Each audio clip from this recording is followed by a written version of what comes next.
तो स्वागत है आप सब लोगों का हमारे इस यूट्यूब चैनल में। मेरा नाम है रोहित लगस और आज इस वीडियो में हम लोग बात करेंगे कि शेयर मार्केट क्या होता है। इस सीरीज में हम 100 वीडियोस बना रहे हैं, जिसमें से पहला वीडियो बन चुका है जिसमें हमने बात की है कि शेयर्स क्या होते हैं, एक शेयर्स कैसे काम करते हैं और मतलब कैसा इंट्रोडक्शन होता है उनका मार्केट में। और अब हम बात करेंगे कि शेयर मार्केट क्या होता है। हमने शेयर को तो समझ लिया क्या होता है, पर उसका ट्रांसफर कैसे रहता है, बाइंग सेलिंग क्या क्या पर्पस रहता है, कैसे चीजें काम करते हैं, उसके बारे में आज हम इस वीडियो में जानेंगे। हम शेयर मार्केट के बेसिकली बात करें तो फाउंडेशन कोर्स लाए जिसमें 100 के आसपास हम वीडियोस बनाने वाले हैं। टॉप 100 वीडियोस होंगे और ये इस सीरीज का दूसरा वीडियो है, तो वीडियो को आप लोग एंड तक जरूर देखना। तो चलिए सबसे पहले बात करते हैं कि शेयर मार्केट होता क्या है। शेयर मार्केट हिंदी में शेयर बाजार। अब बेसिकली बाजार जैसे कि सब्जी मंडी होती है, सब्जी बाजार होता है, उसमें क्या होता है, हमें बेसिकली हम इंसान है, हमें खाना खाना रहता है, तो हम बाजार में जाते हैं, सब्जियां खरीदते हैं, लेमन खरीदते हैं, टोमेटो पोटैटो जो भी है वो खरीदते हैं, उसकी कोई कीमत रहती है, वो देते हैं और हम खरीद लेते हैं। वैसे ही शेयर मार्केट में भी हम जाते हैं, कोई भी कंपनी जो हमें लगता है कि आने वाले वक्त में अच्छा कर सकती है, हम उसके शेयर्स खरीदते हैं और बाय कर लेते हैं। अब इसमें क्या होता है, बेसिकली सब्जी मंडी में फॉर एग्जांपल लेमन ही ले लो आप, तो लेमन जो होता है ना, लेमन उसकी पूरे साल भर एक ही प्राइस नहीं रहती। वो समर के टाइम पे जब गर्मियां होती है उसमें बहुत महंगा बिकता है। वही अगर हम बात करें पूरे ओवरऑल मतलब ईयर में, तो इतना कुछ इसकी कीमत नहीं रहती, पर समर के टाइम पे बहुत ज्यादा कीमत होती है। अब ये तो हो गया सब्जियों का। शेयर्स में भी ऐसा ही होता है, कोई अलग कंसेप्ट नहीं है। जैसे हमारा सब्जी मंडी काम करती है, वैसे ही स्टॉक एक्सचेंज भी काम करता है। फॉर एग्जाम्पल अभी हाल ही की बात ले ले, दशहरा हुआ अभी 2 अक्टूबर को, ठीक है। तो दशहरा के टाइम पे लोग बहुत सारी नई नई चीजें खरीदते हैं। लाइक कोई गाड़ी खरीद लेता है, बाइक खरीदते हैं, टेक्नोलॉजी से रिलेटेड कोई मतलब प्रोडक्ट वगैरह खरीदते हैं, फोन वगैरह। तो हम एग्जांपल ले लेते हैं कि कार का। फॉर एग्जांपल देखिए टाटा मोटर्स, तो अगर मैं टाटा मोटर्स की बात करूं तो 1 अक्टूबर को टाटा मोटर्स की शेयर की जो प्राइस थी वो 685 रुपीज थी। 2 अक्टूबर को दशहरा हुआ और 3 अक्टूबर को शेयर की प्राइस हो गई 727 रुपीज। दशहरा के टाइम पे जब लोग बहुत ज्यादा बाइंग करते हैं, नई नई गाड़ियां खरीदते हैं, तो अब लोगों को क्या लगा, यार अब बहुत सारे लोग जो है वो मार्केट में जाएंगे, कार्स का वगैरह खरीदेंगे, तो इससे टाटा मोटर्स जो है वो काफी अच्छा पैसा कमाएगी। दशहरा में इनके सेल्स बहुत ज्यादा होते रहेंगे, तो इस वजह से लोगों ने टाटा मोटर्स के शेयर में दबा के पैसे लगाए। और उस 2 दिन के अंदर, 1 अक्टूबर से लेकर 3 अक्टूबर के अंदर अंदर शेयर में 6.13% का रिटर्न यहाँ पे दिया। एसबीआई की जो एफडी होती है ना, वो भी 6 साढ़े 6% के आसपास पूरे साल में रिटर्न देती है, जो यहाँ पे टाटा मोटर्स ने एक दिन के अंदर निकाल के दे दिया। क्यों?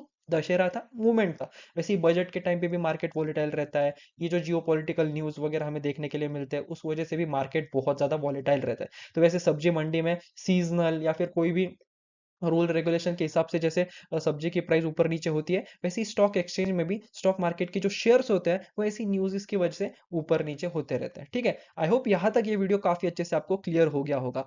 नेक्स्ट स्लाइड पे चलते हैं हम लोग यहाँ पे और बात करते हैं क्या मतलब क्या होता है। ठीक है, हर चीज में डिमांड एंड सप्लाई काम करता है। लाइक सब्जी मंडी में भी, क्योंकि समर में ज्यादा हम नींबू नींबू पानी रहता है वगैरह वगैरह, तो जो नींबू है उसकी डिमांड बहुत ज्यादा होती है और सप्लाई उतना लिमिटेड लिमिटेड रहता है। तो इस वजह से क्या होता है, जो लींबू की जो प्राइस है वो बहुत ज्यादा बढ़ जाती है। तो अभी देखिए क्या होता है, कंपनी जो है वो पैसा रेज क्यों करती है, वो हमने पहले ही वीडियो में एक्सप्लेन कर लिया कि क्यों कोई कंपनी होती है। आपको अच्छे से एग्जांपल होगा, वो आंटी समोसा एम्पायर की हमने बात की कि उन्हें अपना बिजनेस जो है उन्हें बढ़ाना है। एक की जगह अभी उन्हें 50-100 आउटलेट्स ओपन करने हैं, तो इसके लिए उन्हें पैसों की जरूरत है, तो फिर वो अपना आईपीओ लाते हैं मार्केट में। तो वैसे ही किसी कंपनी को जब ग्रो करना रहता है, फॉर एग्जाम्पल नई फैक्ट्रीज लगानी रहती है, रिसर्च के लिए उन्हें पैसा चाहिए, अलग अलग चीजों के लिए पैसा चाहिए, तो फिर वो मार्केट से पैसा उठाते हैं। कैसे उठाते हैं? IPO, initial public offering. इसके बारे में हम डिटेल में आगे बात करेंगे। ऊपर ऊपर से समझ लीजिए कि आईपीओ रेज करती है कोई भी कंपनी जब उन्हें पैसे चाहिए, और अपने कंपनी का लाइक 100% अगर स्टेक है, तो उसमें से 2 से 3% जो है वो मतलब मार्केट को दे देती है, और उसमें फिर हम जैसे जो लोग हैं वो शेयर खरीदते हैं। ठीक है, तो कंपनी ऐसा क्यों करती है? उन्हें पैसा बढ़ाना होता है, मतलब रेज मनी। फॉर एग्जाम्पल आपने शार्क टैंक तो देखा ही होगा, तो शार्क टैंक में क्या होता है, कोई भी जो लाइक प्लेयर होता है वो जाता है, अपनी आइडिया को पिच करता है, और इन्वेस्टर उससे 2 से 3% की इक्विटी लेके उसको 4 5 6 करोड़ दे देता है। तो वैसे ही 2 से 3% इक्विटी जो है वो कंपनी जो है वो मतलब ये कर देती है, और जिससे हम जैसे लोग जो है वो छोटे छोटे शेयर्स जो है इस कंपनी के खरीद सकते हैं। तो इससे कंपनी को क्या फायदा होता है, उनके जो पैसे है वो रेस करते हैं। वैसे ही पीपल को क्या फायदा होता है, हम जैसे आम इंसानों को क्या फायदा होता है? कंपनीज को तो पैसा मिल रहा है, उनको तो अच्छा है। हम जैसे इंसानों को क्या फायदा होता है? तो हम इन्फ्लेशन को बीट करते हैं। देखिए, बेसिकली बात करें तो एफडी के जो रेट है इंडिया में वो 3% से लेकर 6% है। इन्फ्लेशन बहुत तेजी से आगे बढ़ रहा है, तो इसमें हम जो लोग हैं इन्वेस्टमेंट कहाँ करें? तो स्टॉक मार्केट एक काफी अच्छा इन्वेस्टमेंट अपॉर्चुनिटीज देता है, जहाँ पे अच्छे खासे रिटर्न लाइक 10, 12, 14% के आसपास भी ईयरली जो है वो मतलब रिटर्न्स दे जाता है, जो एफडी के इंटू 2x यहाँ पे कहा जाता है। अगर आप सीनियर सिटीजन हो तो एफडी आपको 7% तक का भी रिटर्न दे सकता है, पर स्टॉक मार्केट जो है काफी अच्छे रिटर्न्स देता है एफडी और बाकी चीजों के कंपैरिजन में, ठीक है। उसके बाद अगर हम लोग बात करें, फॉर एग्जांपल जोमेटो ने 9375 करोड़ रुपीस यहाँ पे रेस किए थे उनके बिजनेस को बढ़ाने के लिए। और वही पीपल को इससे क्या फायदा हुआ, लाइक विप्रो, अगर आपने 1980s में 10,000 रुपए इन्वेस्ट किए होते विप्रो में, तो आज उसकी कीमत लगभग 1,000 करोड़ रुपीस होती। और वैसे बहुत सारे किस्से, बहुत सारे स्टोरीज जो है वो अपने शॉर्ट्स रील्स या फिर वीडियोस में आपने सुना होगा। तो वैसे वैसे इसमें दोनों को फायदा रहता है, कंपनीज को भी फायदा होता है कि वो पैसे रेस करते हैं, और लोगों को भी फायदा होता है कि वो इन्फ्लेशन को बीट कर सकते हैं, अच्छे अपॉर्चुनिटी मिलते हैं उन्हें इन्वेस्ट करने के लिए। और अगर एक आध शेयर उन्हें ऐसा लग गया बहुत ही ज्यादा तगड़ा हो, तो 25-30 सालों में मतलब वो 1,000 गुना 2,000 गुना के आसपास भी आपको रिटर्न दे सकता है। नेक्स्ट अगर हम लोग बात, तो अभी हमने ये तो समझ लिया कि मार्केट कैसे काम करता है, क्या होता है, कंपनी को क्यों जरूरत होती है, हम जैसे आम लोगों को क्या फायदा होता है। इसके बाद समझते हैं कि इकोसिस्टम क्या रहती है। लाइक जैसे हम सब्जी खरीदने जाते हैं तो हमें बाजार में जाना पड़ता है, पैसे देने पड़ते हैं, फिर वो खरीद के वापस घर आना पड़ता है। तो यहाँ पे ऐसा नहीं है बेसिकली, तो टेक्नोलॉजी आ गई है, ब्लिंकिट वगैरह हो गया है, तो वो बात की बात है, ठीक है चलिए। तो अभी बात करें तो स्टॉक मार्केट में ये चीजें कैसे काम करती है। तो जैसे हमारे लिए जैसे पुलिस रहती है बाहर, लाइक हम जैसे लोगों के लिए सेफ्टी के लिए या फिर सब रूल्स एंड रेगुलेशन अच्छे से फॉलो हो उसके लिए पुलिस होती है, वैसे ही स्टॉक मार्केट जो फाइनेंशियल वर्ल्ड है, like security exchange board of India, इसमें ये क्या करता है बेसिकली, हमारे जो ये जो स्टॉक मार्केट है इसमें सब कुछ काफी अच्छे से स्मूथली और लीगली चले, इसका ध्यान रखती है सेबी, ठीक है। ये एक रेगुलेटर है, ये इंश्योर करते हैं कि फेयर प्ले हो रहा है, जो भी इन्वेस्टर्स है वो अच्छे से सब कुछ सही सही हो रहा है, और वो इन्वेस्टर्स को प्रोटेक्ट करने का काम रहता है। तो ये इकोसिस्टम कैसे काम करता है, मैं आप जैसे लोग जो है हम है इन्वेस्टर, बाहर मार्केट में बहुत सारे ब्रोकर्स हैं like Zerodha, Upstox, angel one और भी बहुत सारे हैं। अब तो अलग अलग बैंक्स जो है अपना अपना मतलब ब्रोकिंग ऐप भी उन्होंने यहाँ पे चालू कर दिया है। तो आप एक इन्वेस्टर हो, आप ब्रोकर ढूंढते हो, लाइक आपको किस किस में इंटरेस्ट है, लाइक मैं जीरोधा यूज करता हूँ, आप अपस्टॉक्स करते रहोगे, कोई और एंजल वन करता है। तो ऐसे बहुत सारे ब्रोकर जो है मार्केट में अवेलेबल है, ठीक है। तो आपने पहले एक ऐप डाउनलोड किया जीरोधा, अपस्टॉक, एंजल वन का, उसके बाद आपने एक डीमैट अकाउंट बनाया। अब ये डीमैट अकाउंट कैसे बनता है ना, उसको भी हम डिटेल में बात करेंगे आने वाले फाउंडेशन के हमारे कोर्स में, ठीक है। तो जीरोधा, अपस्टॉक, एंजल वन सारे जैसे ब्रोकर्स हैं, हम उनके थ्रू डीमैट अकाउंट्स ओपन करते हैं, और जब हमारा एक डीमैट अकाउंट बन जाता है तो हम फिर स्टॉक एक्सचेंज में बाय और सेल करते हैं, ठीक है। कोई भी शेयर जो है वो बाय और सेल यहाँ पे करते हैं इसके थ्रू, ठीक है। नेक्स्ट अगर हम लोग बात करें तो इंडियन मार्केट की facts and figure as of 2025, कुछ चीजें आपको जानना जरूरी है। स्टॉक एक्सचेंजेस अभी मेनली हमारे पास बीएससी और एनएससी है, Bombay stock exchange, national stock exchange, दोनों ही मुंबई में यहाँ पे स्थित है, ठीक है। मार्केट साइज की बात करें तो टोटल मार्केट कैपिटलाइजेशन जो है अपने इंडिया का, किसके इसमें, स्टॉक मार्केट के इसमें, वो 4.5 ट्रिलियन है। इसका मतलब क्या है, हमारे इंडियन स्टॉक मार्केट में जितनी भी कंपनीज अवेलेबल है उनका अगर मार्केट कैपिटलाइजेशन मतलब ऐड करें तो 4.5 ट्रिलियन के आसपास हमें देखने के लिए मिल रहा है, जो अप्रोक्सीमेटली 380 टू 400 लाख करोड़ के आसपास है, जो बहुत ही ज्यादा बेहतरीन, बहुत ज्यादा तगड़ा और बहुत ज्यादा है।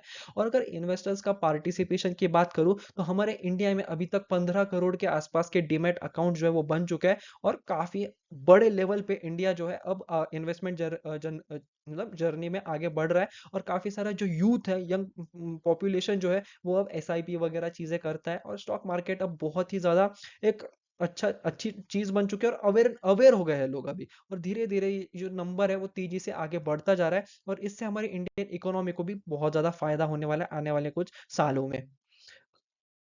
उसके बाद अगर हम लोग बात करें तो market indicator Sensex and Nifty, अभी हमने यहाँ पे बात कर लिया बीएससी एनएससी, ठीक है। Bombay stock exchange, national stock exchange, ये एक बाजार है। हम वहां मतलब जाते नहीं है, पर समझ लीजिए, सिर्फ अज्यूम कर लीजिए, हम वहां जाते हैं, हम बोलते हैं कि हमें रिलायंस का, टाटा का, बिरला का, इनका शेयर्स चाहिए, तो वो हम उनको पैसे देते हैं और वो हमें शेयर दे देते हैं, ठीक है। हमने शेयर सर्टिफिकेट वगैरह की सबकी बात पहले वीडियो में कर ली है, तो अगर आपने नहीं सुना है तो मतलब नहीं देखा है वो वीडियो, तो प्लीज जाके देखना, अच्छे खासे कंसेप्ट वहां पे हमने डिस्कस किए। तो बीएसई और एनएससी ने क्या किया, अब देखिए मार्केट में 4 से 5 हजार के आसपास के शेयर है, उससे भी ज्यादा है। तो इतने सारे शेयर्स को हम ना रोज एनालाइज नहीं कर सकते, रोज देख नहीं सकते, और इस वजह से ना हमें नहीं समझ आएगा कि एक दिन में मार्केट जो है वो पॉजिटिव था या नेगेटिव था। तो इसलिए सनसेक्स और निफ्टी ने क्या किया, बेसिकली बीएससी और NSC, national stock exchange, Bombay stock exchange ने क्या किया, उन्होंने अपने इंडेक्सेस चालू किए, सनसेक्स निफ्टी 50। ये कोई अलग टर्म नहीं है, उन्होंने क्या किया, बस जो 5 हजार कंपनीज है जो इंडियन स्टॉक मार्केट में लिस्टेड है, उसमें जैसे जो टॉप 30 है, सनसेक्स ने क्या किया, जो टॉप 30 और स्टेबल कंपनीज है, सिर्फ उन्हीं को लिया अपने इंडेक्स में, यानी उनकी एक लिस्ट बनाई। यानी समझो एक्सेल शीट है, 5 हजार कंपनीज है, तो उसमें एक उन्होंने फिल्टर लगाया कि टॉप 30 कंपनीज कौन सी है, और जो टॉप 30 कंपनीज है ना, सिर्फ उन्हीं का डेटा जो है उन्होंने एनालाइज किया। सेम ही सेम निफ्टी 50 जो एनएससी का है, उन्होंने क्या किया, टॉप 50 लार्ज कंपनीज को यहाँ पे स्टडी किया। तो ऐसा नहीं है कि ये जो 30 कंपनीज और 50 कंपनीज ये अलग अलग है, लाइक सेंसेक्स की जो 30 कंपनीज है उसमें से एक भी कंपनी निफ्टी 50 में नहीं है, ऐसा नहीं है। मतलब ये जो सेंसेक्स 30, जो जो सेंसेक्स के 30 कंपनीज, 30 के लिस्ट में भी जो कंपनीज है वो निफ्टी 50 में भी आपको देखने के लिए मिलेंगी। तो उन्होंने फिर क्या किया, ऐसे इंडेक्सेस बनाया कि आप निफ्टी 50 की जो 50 कंपनीज है, सिर्फ उसी को एनालाइज करेंगे, सिर्फ उसी को देख के हम बता सकते हैं कि मार्केट कहाँ जा रहा है। वैसे ही सनसेक्स ने भी अपना टॉप 30 का बनाया। तो ये क्या रहता है, ये मूड मीटर रहता है, इसे हम मूड्स मीटर कहते हैं, द मार्केट्स मूड मीटर। इसका मतलब क्या रहता है, अगर निफ्टी 50 की जो वैल्यू है वो पॉजिटिव है, इसका मतलब है मार्केट पॉजिटिव है। सेंसेक्स की अगर जो वैल्यू है वो पॉजिटिव है, इसका मतलब क्या है कि मार्केट पॉजिटिव है। देखिए, if Sensex Nifty goes up the market is bullish green, if Sensex Nifty go down the market is bearish. तो सेंसेक्स और निफ्टी की एक वैल्यू रहती है, और वो डिसाइड करते हैं कि मार्केट ऊपर की तरफ जा रहा है या नीचे की तरफ जा रहा है। और ये कैसे डिसाइड होता है, निफ्टी में 50 कंपनीज का एवरेज निकाल के ये प्रेडिक्ट किया जाता है कि मार्केट ऊपर जा रहा है या नीचे जा रहा है। सेम सेंसेक्स में होता है 30 कंपनीज के साथ। आई होप यहां तक आपको ये वीडियो पूरी तरह से क्लियर हो गया होगा। उसके बाद अगर हम बात करें the essential warning, risk and reward.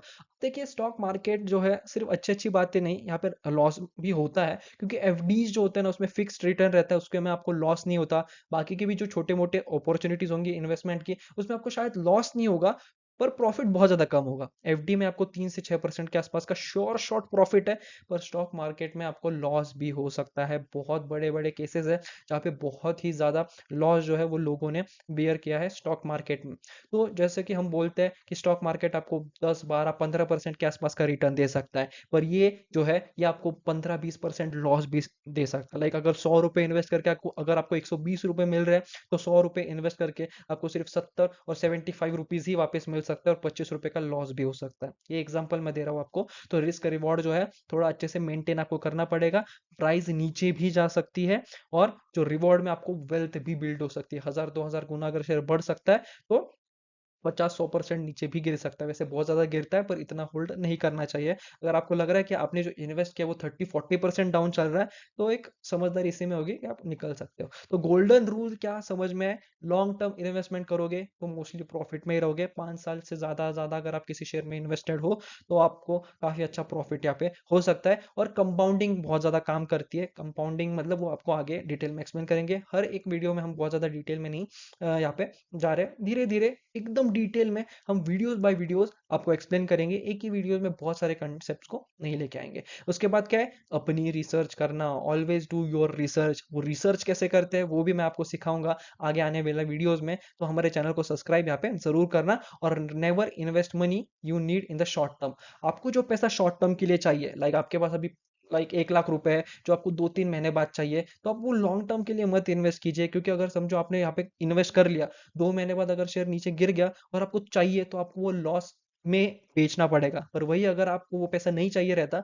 2 महीने बाद अगर वो शेयर गिर भी जाता, और 4 5 6 महीने बाद अगर वो शेयर प्रॉफिट में आता, तो आप वो प्रॉफिट बुक कर सकते थे। पर फिर बाद में आपको रिग्रेट रह जाएगा कि बेफालतू में मैंने वो पैसे निकाले, अगर मैं रखता तो मुझे आज प्रॉफिट होता। पर आप वो आपको पैसे चाहिए थे, तो इसलिए आपने वो निकाल लिए। तो कभी भी जो शॉर्ट टर्म जो बजट है आपका, वो आप इन्वेस्ट मत कीजिए। अगर आप लॉन्ग टर्म की सोच रहे हो, स्विंग ट्रेडिंग करनी है तो कर सकते हो, पर लॉन्ग टर्म पैसा जो होता है वो ऐसा होता है जो आपको अभी चाहिए नहीं, और आपको 5-10 साल तक वो पैसा नहीं भी मिला तो भी आपको कोई यहाँ पे लॉस नहीं होगा। तो वैसा पैसा अगर आप लॉन्ग टर्म इन्वेस्टमेंट में डालते हो तो काफ़ी अच्छे प्रॉफिट्स आपको मिलने की यहाँ पे चांसेस है। आई होप आपको ये वीडियो पसंद आया होगा। अगर आपको ये वीडियो पसंद आया हो तो प्लीज़ चैनल को सब्सक्राइब जरूर करना। Thanks for watching, please subscribe.